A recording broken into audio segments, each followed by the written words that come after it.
From Studio B, this is WGALA Brainbusters. Now, here's your host, Rich Rosen. Well, welcome back, Redland and Elizabethtown Round 2 Face-Off. Hello, Brainbusters enthusiasts. I'm delighted to welcome you back to Studio B and another thrilling and exciting episode of WGALA Brainbusters. Over the past several weeks, we have had the privilege to witness some spectacular competitions with some truly extraordinarily talented young minds from high schools right in our area. Today we're looking forward to welcoming back Redland and Elizabethtown. They're ready to face each other. One team will return for round 3. Who will it be? Well, let's start finding out now. As we dive in to today's opening round, we have 10-point questions. Welcome back. You know what to do. You know how to play. You know how to win. And let's begin now with this 10-point question. She made her first run for Parliament at age 24, lost and loved it. Who was the first female British? Margaret Thatcher. Margaret Thatcher was the first female British Prime Minister. It's not every day that a boy captures a wild animal and takes it home to his grandfather, but it happens in this Russian folk tale that became a symphonic story by Prokofiev. Zach? Peter and the Wolf. Peter and the Wolf is correct for 10 points. Captain James Cook was the first European to reach there on January 20 in 1778. Olivia? Australia? Oh, no, sorry. What's that, Liam? Hawaii? Hawaii is the state that achieved statehood in 1959, our 59th state. It is a group of people who have been granted a state charter, usually for business purposes, which recognizes them, Liam. Corporation. A corporation. They recognize them as a separate legal entity, and it is called a corporation. The motto of Harvard University is the single Latin word veritas. What does it mean, Liam? Truth. It does mean truth, yes. It was powered by liquid oxygen and alcohol, reached an altitude of 50 miles, and could travel 120 miles in the summer of, The Liam. Concorde? No, sorry, I'm going to complete the question for Redland. In the summer of 1944, Germans unleashed this new weapon on Great Britain, blitzing London. What was the first successful rocket? Olivia? The Saturn? No, good guess though. We stumped you on the V2. Oklahoma City is one of the 2 U.S. capitals that includes the name of the state. What's the other? Owen? Not Kansas City. Not Kansas City. No, it's not the capital. Drew? Minneapolis. No, Indianapolis is the capital of Indianapolis. Yes, literally means Indiana City. The third was great. The fourth was terrible. Who were these czars of Russia, Gabe? Ivan. Ivan is correct, or Ivan, yes. The year 2024 can be represented by only 6 Roman numerals. What are they? Olivia?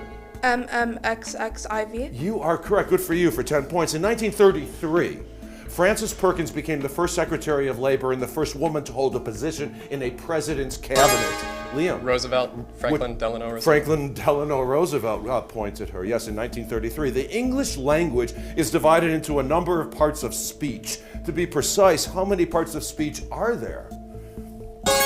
Zach? 8. There are 8 indeed. Good for you. In 1787, he declared a little rebellion now and then is a good thing. Liam? Benjamin Franklin. No, sorry, I'm going to complete the question. Olivia? Patrick Henry? No, sorry, it's Thomas Jefferson. He ordered the arrest of Aaron Burr. The average or normal body temperature is 98.6 degrees Fahrenheit. What is your normal body temperature in degrees centigrade? Liam? 35. No, but an excellent guess. Any idea? Olivia? 30? No, it's 37. It's a fact you either know or you don't know. Like Venice, Italy, this European capital was also built on tiles. Zach? Amsterdam. Amsterdam is the city that's below sea level. J.D. Salinger is Jerome David. T.S. Eliot is Thomas Stearns. What does the O in O. Henry stand for? Zach again. Son of. Nope, sorry. Any idea? We stuck out Liam? Nothing at all. You are correct. It is nothing at all. It's the pen name of William Sidney Porter. In 1982, The Life of Nicholas Nickleby won a Tony Award for Best Play. In 1985, The Mystery of Edwin Drood was the best musical. In 1989, Little Dorrit was named the Film Critics' Best Movie. Whose novels were so popular, Liam? Dickens. Charles Dickens were so popular in the 80s. This architectural and decorative style became popular in Europe and America in the 1890s, characterized by Victorian.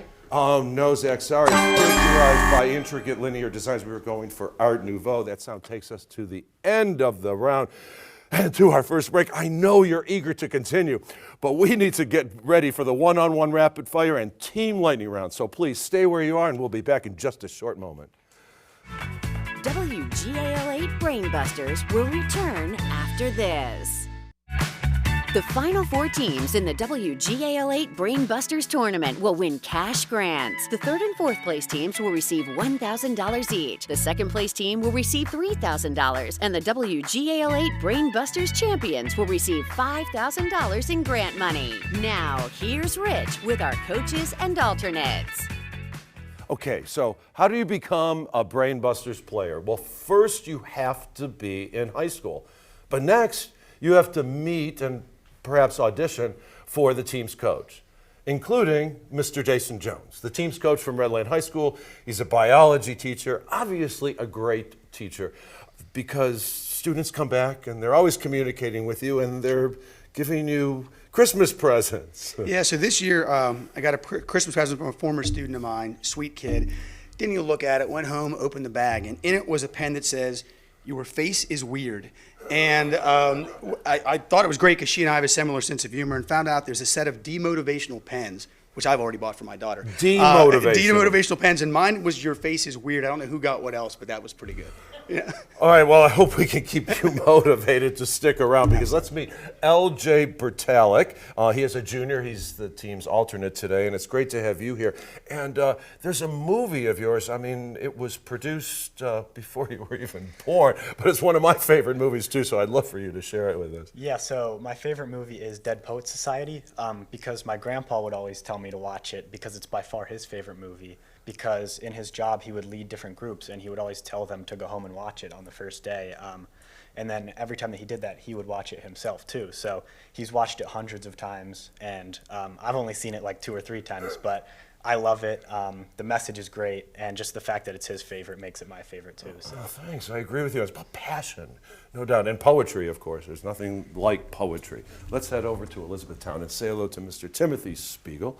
Great coach, obviously. Another strong team is here at Studio B, and we really appreciate that. You teach social studies, and ask you, like, what do you feel that, you have a lot of experience working with gifted students and students like this in social studies.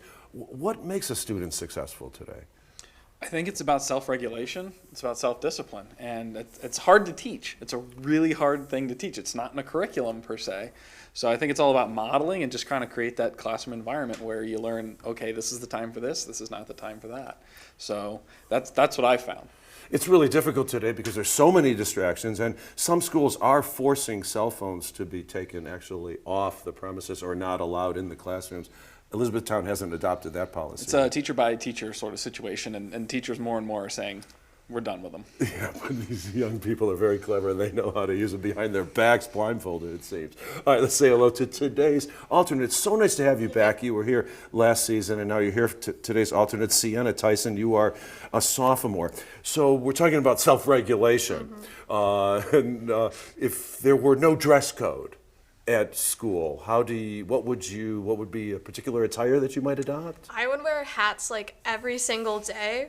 I get by right now with these bandanas, which apparently are not considered hats because the admin doesn't tell me to take them off. So so apparently they're okay and not considered hats. I don't know, but I would definitely wear hats if the dress code didn't. So are there ever hat days? Do they ever have There special are days? indeed, and it doesn't make sense because like you have to pay $1 to wear a hat. Well, it goes to a charity. I said, for a good Yeah, cause. of course. But then they enforce it the rest of the time, and they say it's like a safety issue, but then why would they pay $1 then? Interesting. Yeah, I don't know. Dress codes are an interesting. I don't know. All right. Well, thanks for sharing. Thanks for coming back here to Studio B. We really appreciate it. But we have a lot of work to do, getting right now back into the game with today's one-on-one rapid fire round, where we meet our individual players and find out what's going on in their very busy lives. So first, it's a pleasure to welcome back Zach Schussler. You are a freshman, the youngest of this group, and it's great. You've done very well in that first round of play. Now, you like puzzles, you like challenges, and I guess you practice Rubik's Cube regularly? So yeah, a couple years back, I had a Rubik's Cube that I was unable to solve, and I was just messing with it, and it was great. Once I learned how to solve it, I couldn't stop there. I soon picked up bigger and bigger, more complex puzzles. And then after that, I decided that wasn't enough. I decided to go faster, and that's where I'm working on now. I'm not the fastest by any means, but it's just working on it that is a real pleasure. I'm just so impressed that anybody can even solve it once. I've tried many times and failed. Zach, thanks for sharing. Good luck on your efforts to get the speed up. Owen Wagner is a junior. It's great to have you back here at Studio B. And you have selected music, it appears, as a career of choice. In what area? One of the musical disciplines that I've been looking at as a potential career is composing. There's a lot of things that you can do as a composer, especially today. In the 1800s, all you could do was just send your piece to an orchestra and that was it. But today you can write for movies, you can write for TV shows, you can write for all kinds of things. And it's something that I've always been talented at and something that really interests me. Fantastic. Well, and there's these sophisticated programs like Sibelius, where they're using to develop and compose music. Owen and Zach, let's put you two one-on-one. 100 years ago, a form of radiation was discovered with a frequency much higher than that of visible light. William Röntgen won the first Nobel Prize in physics for his discovery. Zach, what is it? Gamma decay? Oh, no, sorry, that's incorrect. Owen, do you have any idea? Owen. Gamma rays? No, it's X-rays is what he found. Stan Getz, Lester Young, John Coltrane, Wayne Shorter, Sonny Rollins, Branford Marsalis, and Owen. Saxophone? They're all associated with the saxophone, yes. And finally, here's the first word of the Gettysburg Address is four, as in 407 years ago. What is the first word in the Declaration of Independence? Owen? We? Nope, sorry, that's incorrect. Zach, do you have any idea? Oh, we stumped you on when in the course of human events. 40 to 90, let's now meet our two captains. So first from Redland, it's a pleasure to welcome back Drew Scheibe, Jr. Nice to have you here.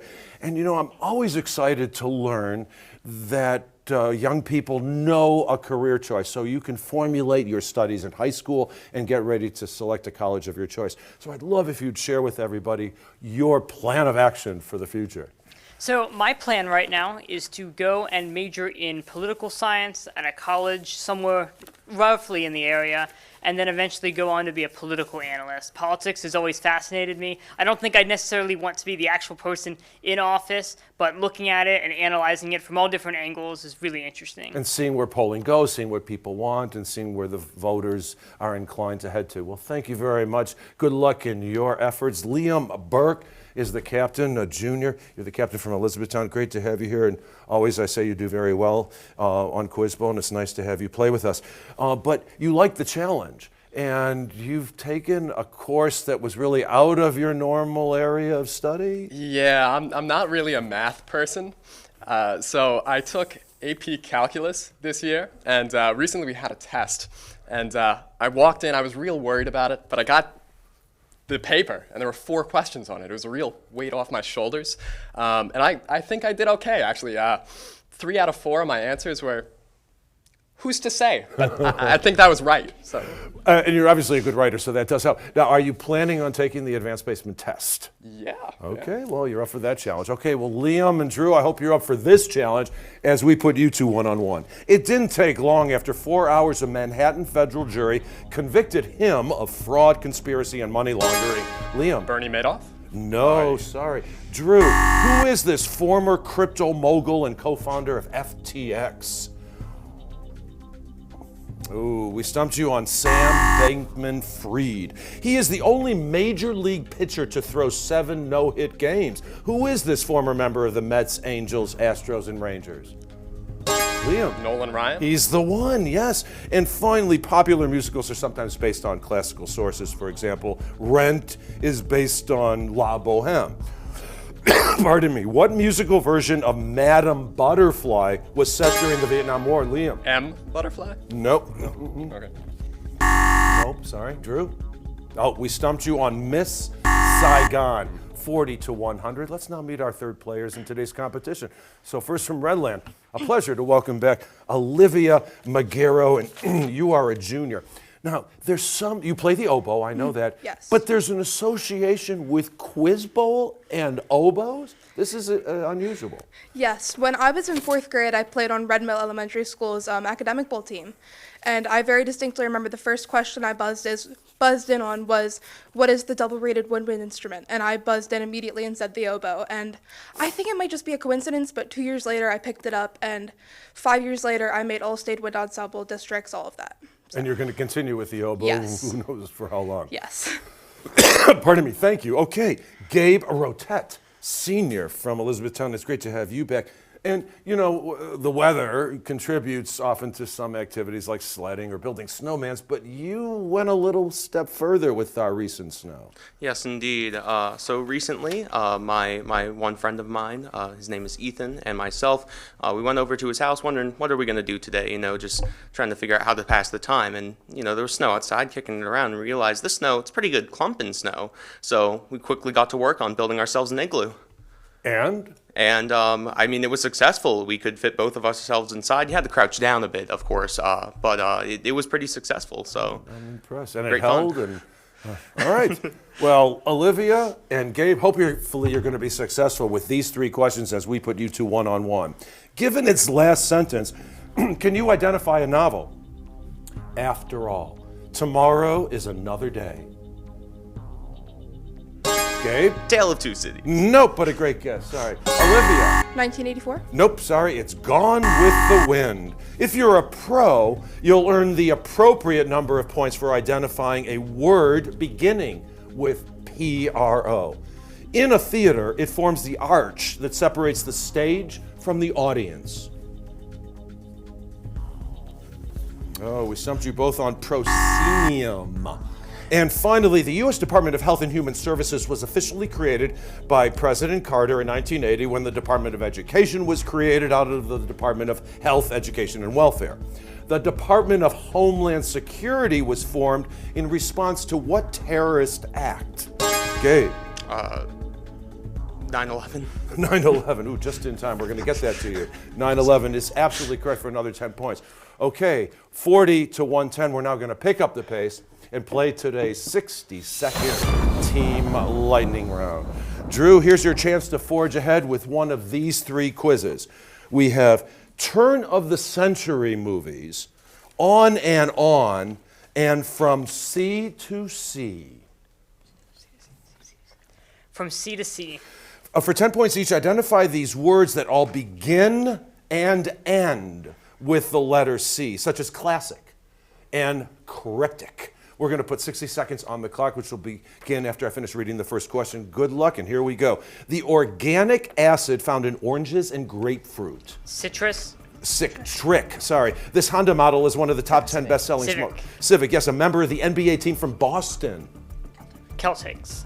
Celtic, yes. A feature that helps distinguish a person or thing. Characteristic. That is correct. 190 in Roman numerals. Pass. CXC. If you're afraid of closed spaces, you're... Claustrophobic. Correct. The word that can follow Mayo, Cleveland, or Betty Ford.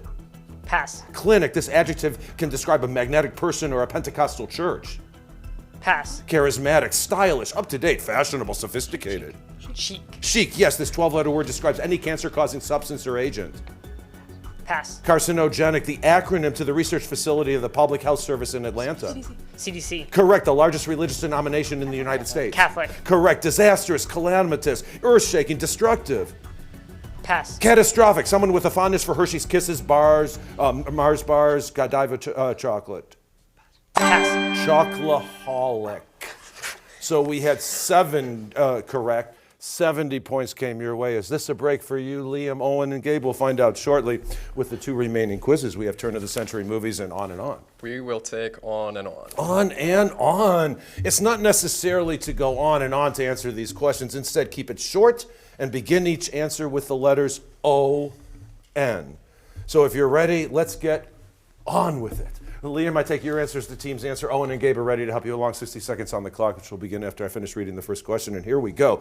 Toronto is the capital of Ontario. Ontario. It's the first word of many fairy tales.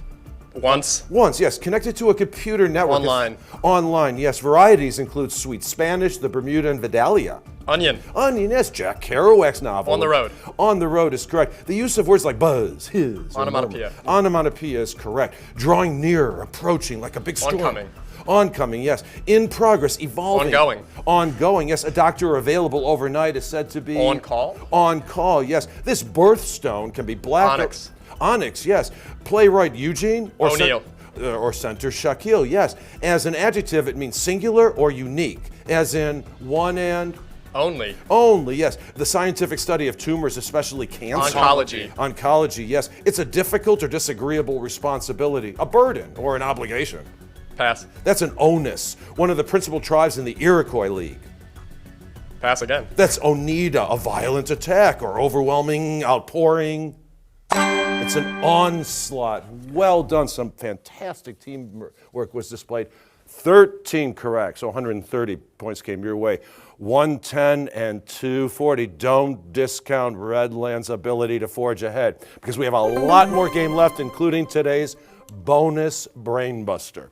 So during our break, our teams will wager 0 to 25 points based on their knowledge of film stars. So we'll have the bonus Brainbuster, and buckle up because we have the all-important Final Frenzy when WGAL 8 Brainbusters continues after this. Well, welcome back. It's bonus Brainbuster time. During our break, our teams wagered 0 to 25 points based on their knowledge of film stars. Let's head into the News 8 newsroom with Matt Barcaro. He has today's question. Matt. Thanks, Rich. Now here's your bonus Brainbuster. His movies include The Kid, The Gold Rush, City Lights, Modern Times, and The Great Dictator. Who was this star of the silent screen? Again, his movies include The Kid, The Gold Rush, City Lights, Modern Times, and The Great Dictator. Who was this star of the silent screen? Good luck with your answer. Now back to Studio B. Rich? Thanks, Matt. Good luck, teams. We'll give you about 5 seconds.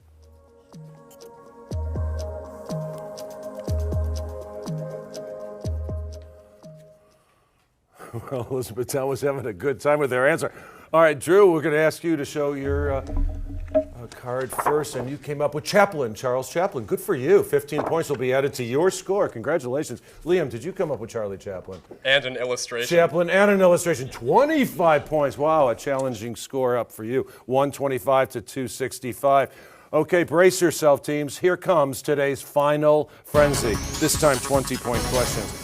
This historic region became world famous again in 1992 when its capital, Barcelona, hosted the 1992 Summer Olympics. Zach? Spain? No, sorry. What is this autonomous region in northeastern Spain?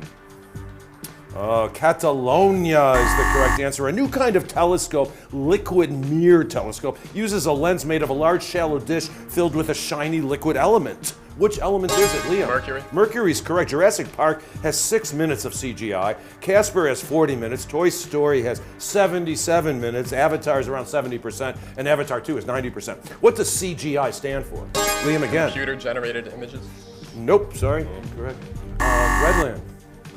Drew. Computer-generated imagery. That is correct. Good for you for 20 points. A horse, a kingdom for my horse. Which Shakespearean king? Richard III. Richard III says these famous words in Act 5 of the play that's named for him. Divided into 13 books, it was a collection of 465 propositions about points, lines, planes, solids, and numbers. What was this bestseller compiled by Euclid in the 3rd century BC? On math. Nope. Great guess, Drew. Geometry. No, but an excellent guess also. It's called The Elements. He actually said, it is the duty of every good officer to obey any orders given him by his commander-in-chief. But he's famous for something he never said. Who was this 21-year-old school teacher executed in 1776? Owen. Nathan Hale. He's the one, yes. Its editors included Stalin and Molotov. What was this now defunct Soviet newspaper whose name meant truth?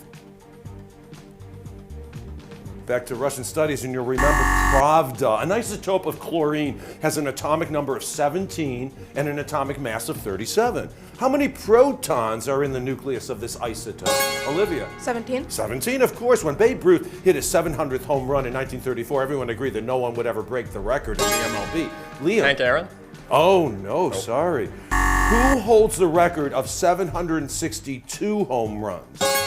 Zach. Joe DiMaggio. Oh, no. Barry Bonds from 1986 to 2007. 10 Days That Shook the World is John Reed's eyewitness account of one of the major political events of the 20th century. What happened during these 10 days? And that was the Russian Revolution. That sound takes us to the end of the round and to the end of the match. Congratulations, Elizabethtown. We're going to see you for round 3, but we hope to see you in just a few short moments. Scorekeeping for WGAL 8 Brainbusters, presented by Jennings College Consulting, where students discover the right college fit for the future. We'll return after this. Congratulations, Elizabethtown. They are returning for round 3. Up next, Donegal versus Bishop McDevitt. We're expecting another very exciting match. We'll see you then. Goodbye, everybody.